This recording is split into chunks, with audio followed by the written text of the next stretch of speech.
중요한 부분을 다른 데서는 짚어낼 수 없는 부분들을 짚었습니다. 우리는 지금 짚었고.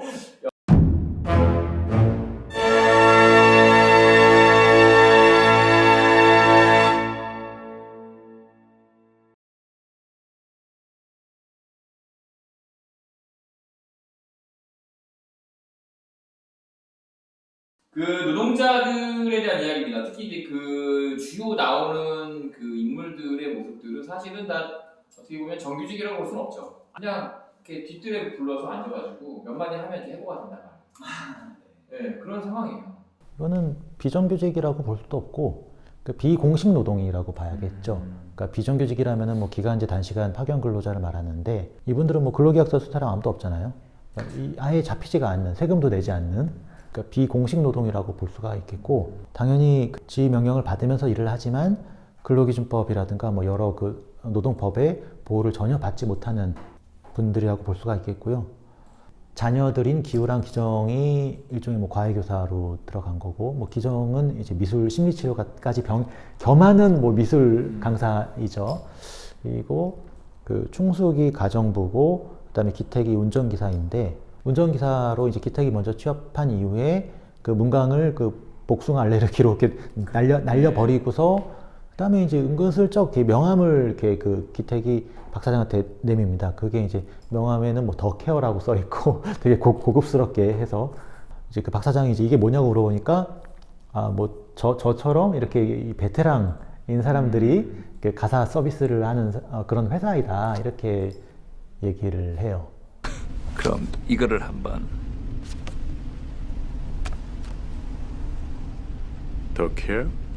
뭐죠 이게? 예, 저도 최근에 알게 된 업체인데 그 뭐라고 해야 되나, 이게 멤버십 위주로만 운영이 되고요. 대표님 같은 그 VIP 고객분들 가정에 이렇게 가사 도우미, 간병인, 또 저 같은 수행 기사들, 이런 엄선된 베테랑급 인력들만 추려서 공급하는 그런 전문 회사라고. 명함만 봐도 고급스럽네 진짜. 더 케어라는 회사가 실제 하는 회사라고 한다면은 근로계약을 더 케어랑 이제 체결한 게 되는 거겠죠, 아마. 그 가정부를 더 케어에서 법인회사에서 보내는 거죠. 그 가정집에 가서 일하라고. 그리고 급여는 더 케어가 줘야지 되는 거죠. 그렇지. 이러면은 이제 근로자 노동자성을 이제 그 법률적으로도 한번 주장해 볼 수 있을 것 같은데, 여기는 이제 그런 건 아니었던 걸로 묘사가 된 것 같아요. 그러니까 즉 박 사장 집에서 그냥 직접 고용한 거고 그냥 알선 업체에 불과하다면은 이거는 그냥 노동자성을 인정받지는 못할 것 같고요. 다만 이제 그 가사 근로자와 관련해 갖고는 근로기준법에서는 아예 가사 근로자라고도 표현하지 않고 가사 사용인은 근로기준법에 적용해서 제외된다라고 명시가 되어 있거든요. 그거는 이제 근로기준법상 근로자의 정의가 사업 또는 사업장에서 일을 해야 되는데 그게 아니고 이제 그냥 일반 가정집에서 일하는 거다 보니까 근로자로 보지 않는다는 건데요. 근데 2022년 6월부터 가사 근로자의 고용 개선 등에 관한 법률이라는 법이, 약칭으로 이제 가사 근로자법이라는 법이 시행이 되고 있습니다.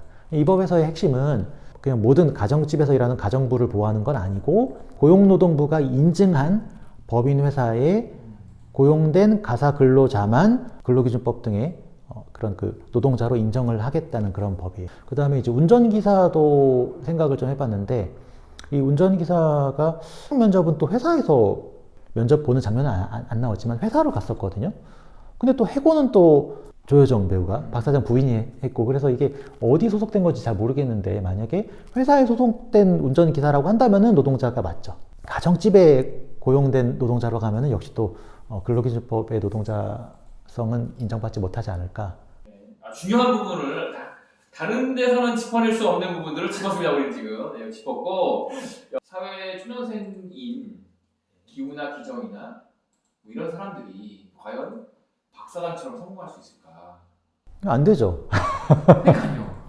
그러니까 기우나 기정이를 보면 능력이 떨어지진 않는 것처럼 보여요. 굉장히 뛰어난 능력을 갖고 있고 감각도 갖고 있는 것 같아요. 그렇죠. 네, 어디 가든 인정을 받을 수 있을 것 같고, 그것이 안 될 수밖에 없었던 한계를 보여주는 영화진 아니었나. 네, 좀 그러니까 희망이 없어요. 네. 다 보고 나면 정말 희망이 없는 느낌이 나더라고요.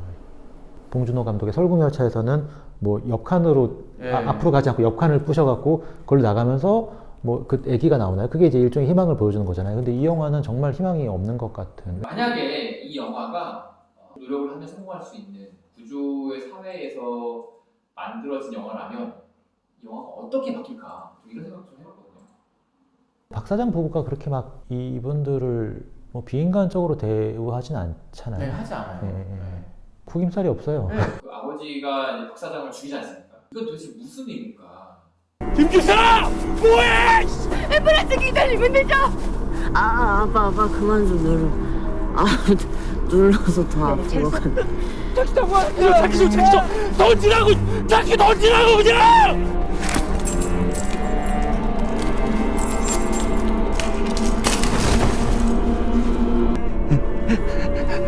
안녕하세요, 박 사장님. 나 알아? 리스펙트!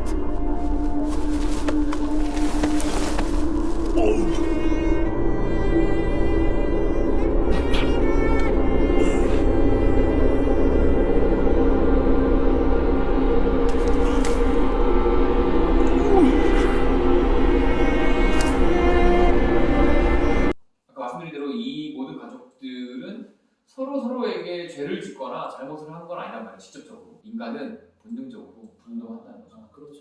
그리고 이 인간은 다르지 않다. 자기 존재가 부정되는 거에 대해서는 참을 수 없는 거. 그러니까 그게 아까 제가 말씀드렸던 것처럼 어떤 뭐 너가 그냥 그 하급자니까 아니면 너가 연봉이 적으니까 이런 거로는 견딜 수 있지만 존재 자체가 혐오의 대상으로 낙인 찍히는 그런 상황에서는 참을 수가 없었던 거겠죠. 아마 기생충인데 숙주를 죽였단 말이에요. 물론 죽여가면서 자기가 생각하는 것도 있지만 그러니까 죽진 않거든요. 기생충이 아니다, 인간이다. 네. 그걸 마지막 장면에 보여준 것은 아닌가? 그러니까 기생충이라고 하면 그냥 기생충으로서 살아가야 되는데 마지막 장면은 기생충으로 살아가지만 기생충이 아니었던 건 아니었을까? 제 결론은 이 영화에서 사실 희망은 없다. 뭐 냄새 이런 말에 분노하는 이유가 그런 거죠. 진짜 기생충이라면 그렇게 하지 않겠죠. 근데 그러니까 인간인데 기생충처럼 살게 하는 현실. 그러니까 스스로는 인간이라고 생각하는데 박 사장 부부가 볼 때는 기생충인 거죠.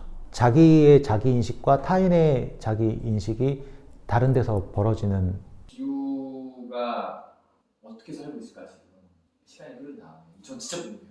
2 안 나오나? 기우는 딱 지금 이 가족들은 자기가 거울을 보면은 거울에 비친 모습은 인간인 거예요. 근데 다른 사람들이 볼 때는 딱 기생충인 거예요. 그렇게 살고 있지 않을까. 기정이의 그런 여러 기지와 그다음에 뭐 계획으로 이만큼까지 갔던 건데. 참 많은 걸 생각하게 하는 기생충이었습니다. 저희가 이게 기생충을 보면 무슨 얘기를 이 안에 노동에 대한 주제를 가지고 어떤 얘기들을 할 수 있을까라는 생각을 해봤는데 정말로 좋은 작품이 맞는 것 같아요. 얘기할 거리가 너무 많고 또 지금도 저희가 보는 게 좀 달랐잖아요. 그 보는 관점에 따라서 다 다르게 해석될 수 있는 작품이었던 것 같아요. 오늘은 이제 이렇게까지 요 정도 이야기를 하고 좀 마무리하는 걸로 하고요. 다음은 다음 소위. 다음 소입니다. 다음 작품을 기대해 주시고요. 네, 그리고 우리 노동원 TV 계속해서 시청해 주시고 꼭 구독과 좋아요 설정을 부탁드립니다. 네, 감사합니다. 다음에 뵙겠습니다.